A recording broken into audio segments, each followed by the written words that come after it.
Hi guys!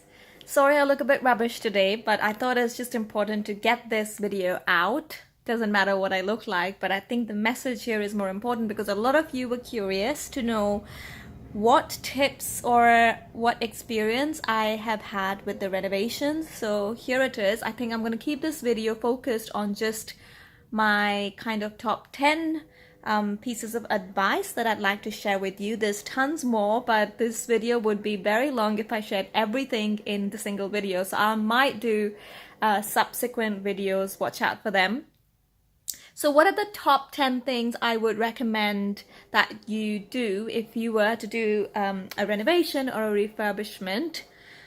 I would say top one would be to find a builder whom you can trust and whom you like, who is personable and that you really get along with. So the way we did it was that we actually went through a project manager who is Jem, and I found her through Instagram, funnily enough, because nowadays that's how people connect and you find businesses and people. And I met up with her, we had a Skype session together, and she introduced me to her builder that she works with. We then went and met the builder. We then also visited some of the houses that the builder had recently worked on, spoke to the person, basically did some reference checks for both the PM and the builder, and we decided we really liked them, we liked the work they'd done, and then we decided to go with them. We had also received quotes from other builders, but I guess at the end of the day, it's about who you like, who you think you can trust, and then go with that. So I would definitely recommend find someone you like and you trust that you want to work with. And I think it works the same way for them as well. They have to like and be able to trust you to do the work for you. The second thing I would say is don't assume anything and just clarify everything, question everything. It doesn't matter if you sound stupid, because at least in our case, this the previous rental refurbishment that we did, it was the first time we were going to do any kind of renovation or refurbishment. So there was a lot of jargon that I did not understand at times, or I just didn't understand the process, or I wouldn't understand how decisions were being made, what was being done at what time. So there were just lots of questions I had, and I just kept asking them. But I also learned that don't assume something that you might think, oh, I don't know, like, you know, the sink will be fitted or the toilet will be fitted. But you need to just have very, very clear conversations. Is the sink being fitted in the toilet? Like, just go down to the nth level of detail. What kind of tap, what kind of sink are you getting? Where is the plaster being done? Is it being done on the walls? Is it also being done on the ceiling? So just don't assume anything, and don't think any question is stupid. Just ask away.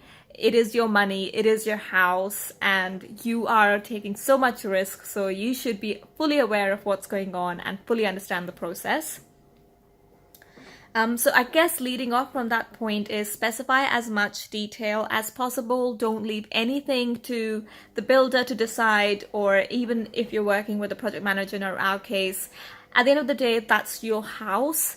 Even if it's a rental property like we did previously and now we're doing a residential one, doesn't matter what it is, it's your house at the end of the day. So do it to your personal preference. Of course, take ideas from them and take their guidance. They know a lot more probably than you do. They've done this in and out so many times. So speak to them, have the conversations, have the discussions, but make sure that if you like something a certain way, then specify as much detail as possible. Like we did it a lot more for a residential property, because obviously we're going to be living there, so every little detail kind of matters. You're going to be looking at it every day. So skirting boards, door handles, the kind of light switches we wanted, we specified everything. In the rental property, because it was our first experience, we kind of didn't specify as much detail as we probably should have, but it kind of didn't matter as well, because it was a rental property. So it was about finding a balance where you do specify enough detail, where you get a decent product that you like, but it's okay to be a little bit more flexible with those properties, because they are going on rent, so you don't want to kind of spend that much money or time specifying every little detail. But yeah, think about all the little things that go in a property and make sure you have discussions on all those details with your builder. I'll give you an example. Like, I just assumed that we would put a light on top of our staircase. And I didn't really think too much about it. Like, I didn't specify much detail on where exactly it will go. Will there be one light? Will there be two lights? What kind of a light fitting will it be? But then speaking to my project manager, who then spoke to the electrician, we realized that actually it might be too high for us to change the light in the ceiling. So we went with a different position and we put in two lights instead. But then later on I was thinking maybe I could have had a hanging light, which actually fell down a lot lower, and I could still have changed it. So have a think about these kind of details and try and specify them, because the electrician at the end of the day is just going to come and just drill a hole and put a light in there for you. So it's about you thinking what do you want and how you want it. Also things like, just little examples that I can think of is like the flush plate on a toilet. I quite like things square. I'm trying to go for square finish for all my like bathroom like taps and sinks and everything. So even the flush plate, I wanted a square one, so I had to specify that specifically. Otherwise the builder will just go buy something and put it in for you. Okay, anyway, enough about the detailing process.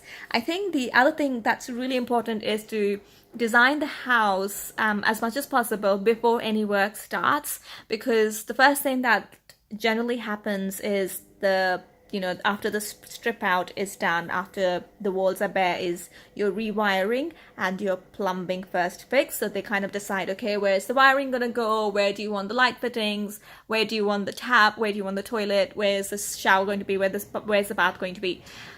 At that point, if you haven't quite thought ahead, then those things, once they're fixed, they're fixed. It's really difficult to change them. It's going to cost you a lot of time and money. It's kind of like any design project. So think ahead and think of where you want all of these things to be, especially if it's your own house and you kind of want to go and have a feel of how you want to live there. Functionality is super important, so think ahead and then design your house so that the tap goes in the right place, little things like the shower head goes in the right place. And yeah, I can't stress this fact enough. Also,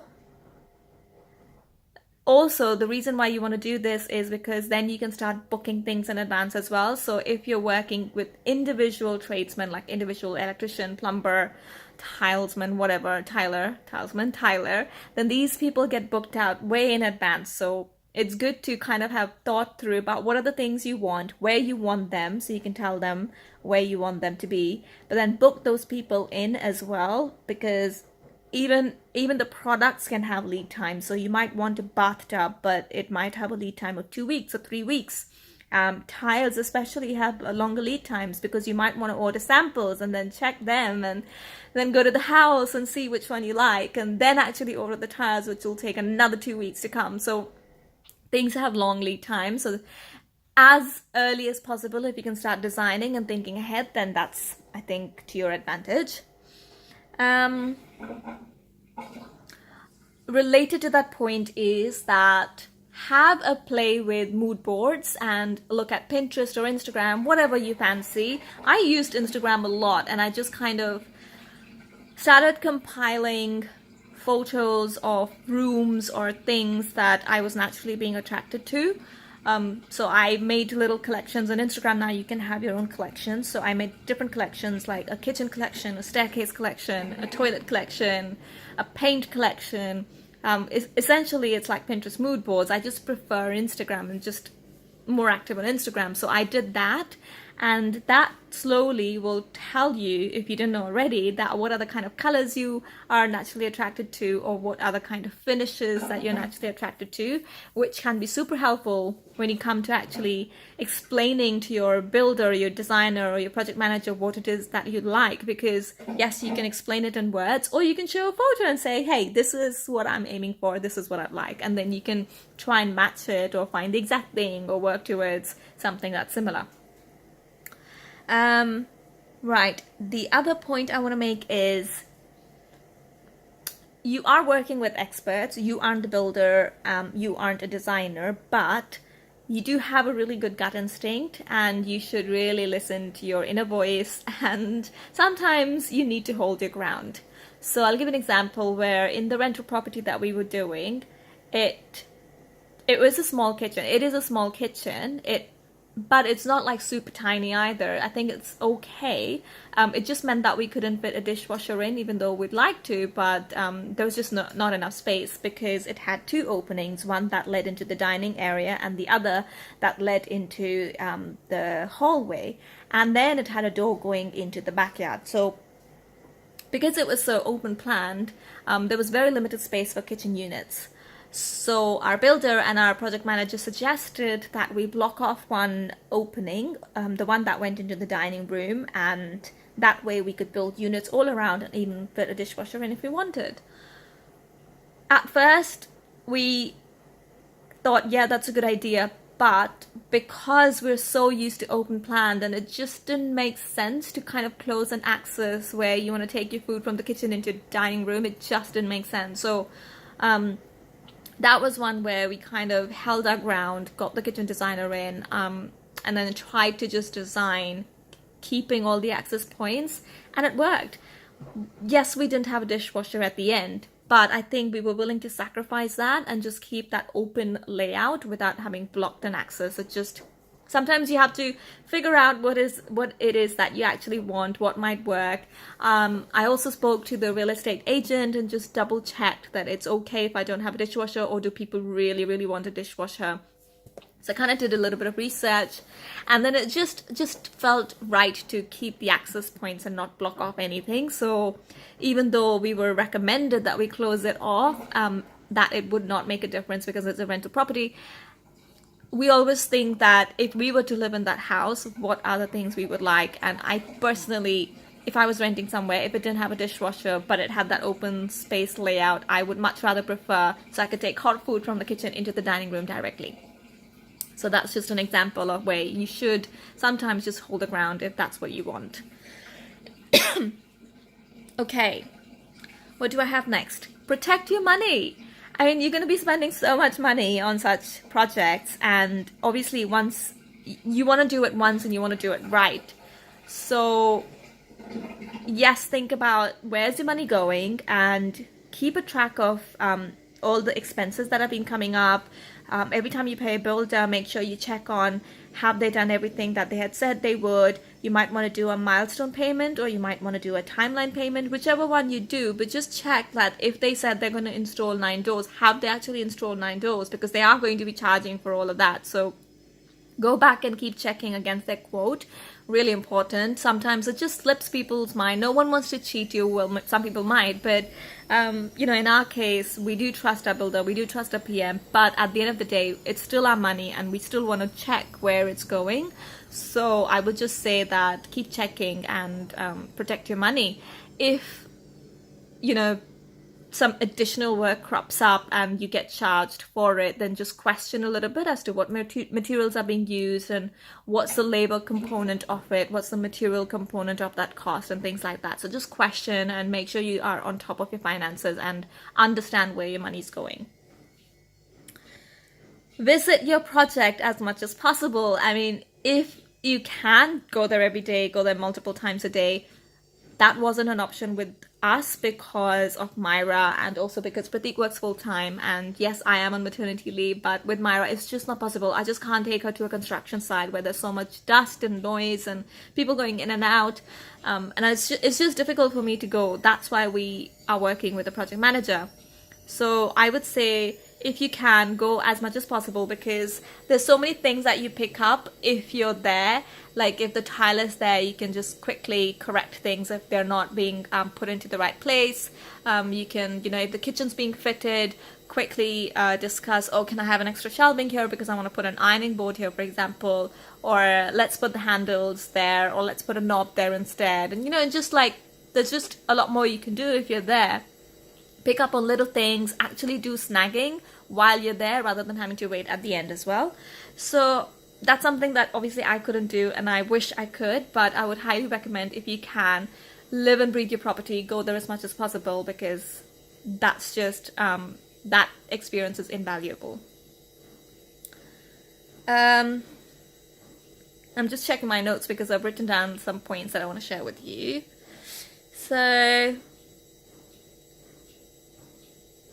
talking about snagging actually, snagging, for those of you who don't know, is kind of like the last few checks that you want to do before the builder completely is done with your property. So you usually should allow at least, I would say, a couple of weeks. I used to think that it'll be probably just a week's job, but even with a rental property where the work wasn't as extensive as is with our residential property, we just kept noticing so many different things every time we went back, because every time you look at the same room, you notice something different. So it took us, I think, all of 2 weeks to finish up all the different snagging bits. And I recommend that if you're doing a timeline, then you add at least a couple of weeks to your snagging timeline. And then finally, I want to talk about contingency. So just like any other project, any kind of design project, do have a contingency budget, because you will need it. We probably went over our contingency budget in our rental property project, because at the very nth moment when they were about to connect, because we installed new radiators, and when we bought the property we were told that the boiler is brand new, and from the outside it looked brand new, but when our builder on like the final week of renovations went to connect the radiator pipe to the plumber, went to connect the radiator pipes to the new boiler, he took off the paneling and noticed everything inside was rusted. And it would have costed us a lot more to actually find parts to replace than to just buy a new boiler. But obviously a new boiler costs a lot of money. So just like that, we had to spend a grand or something on a new boiler. And it wasn't just that, there were other little things that at the end we had to spend on, which we hadn't had the foresight to account for earlier, like, what do you call them, door stops. And we had to provide blinds, which it's such a simple thing, but I just hadn't thought of before. And what else? Like painting and putting flooring in the outhouse area. I completely missed that. It wasn't in the quote that we received originally. So anything that you do that's outside of the quote, you have to pay for. And the outhouse on the external walls had a few bricks that had paint coming off. When you're renting the property out, obviously you don't want to rent it in such a condition, because that just shows the tenants you haven't looked after the property, so they're not likely to do that either. So I just wanted to make sure everything was perfect. So I got that painted in an external paint, which again costed me money. So there are always going to be things right at the end that you didn't have time to think of before, which will cost you money, or there will be sudden accidents or things completely unexpected that will crop up at any point in the refurbishment that you will need contingency money for. So we generally account for 10%, but you might spend over that. So maybe keep 15%, but definitely keep some aside as contingency budget. Alright, so I hope that was helpful. There's just so much more that I'd like to share that I picked up, but I think I'll do separate videos on that. This one's already about 20 minutes long, so I'll catch you guys in my next video. Otherwise, see you on Instagram. Bye!